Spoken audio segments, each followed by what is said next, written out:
Mathieu Rosas débute en 1994 dans l'école de chant et variété créée par Alice Donna.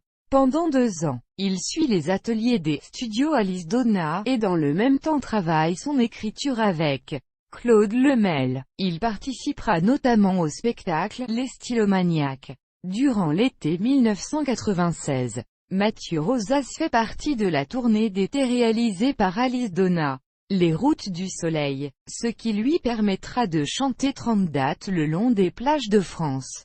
De 1996 à 1997, Mathieu Rosas monte le spectacle La chose qui arrive. Ce spectacle humoristique et musical sera notamment joué dans des salles parisiennes telles que le Paris Aller-Retour, le Loup du Faubourg, le Café Chantant de la Ménate et le Piano Zinc.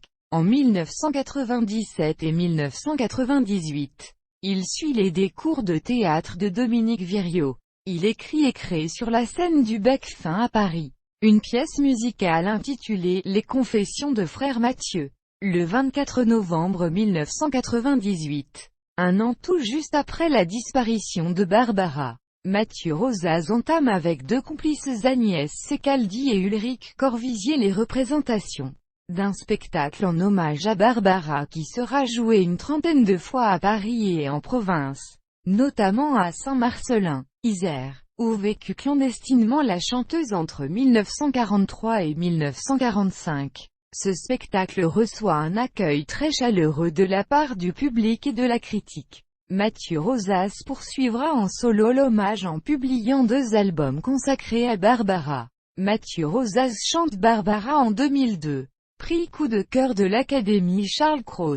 Puis Vivant poème. Mathieu Rosas chante Barbara en 2013. Mathieu Rosas produit parallèlement à ses tournées consacrées au répertoire de Barbara 2 albums comprenant de nombreuses chansons originales. Je préfère les chansons tristes, en 2005, et La tête haute quitte à me la faire couper, en 2009. En 2011, le clip de sa reprise rock du succès de Patricia Carly, Demain tu te maries, arrête, arrête, où il apparaît en robe de mariée fait le buzz sur Internet. Entre 2009 et 2012, il réalise plusieurs interviews en tant que journaliste, notamment pour le site internet Charts in France, en interrogeant de nombreuses figures féminines de la chanson telles que Véronique Sanson, Sylvie Vartan, Jeanne Ma, Nicole Croisille, Kim Wilde. En 2016 et 2017, Mathieu Rosas se produit à Paris au Théâtre Essayone dans un spectacle intitulé Ex-fan des années 80 où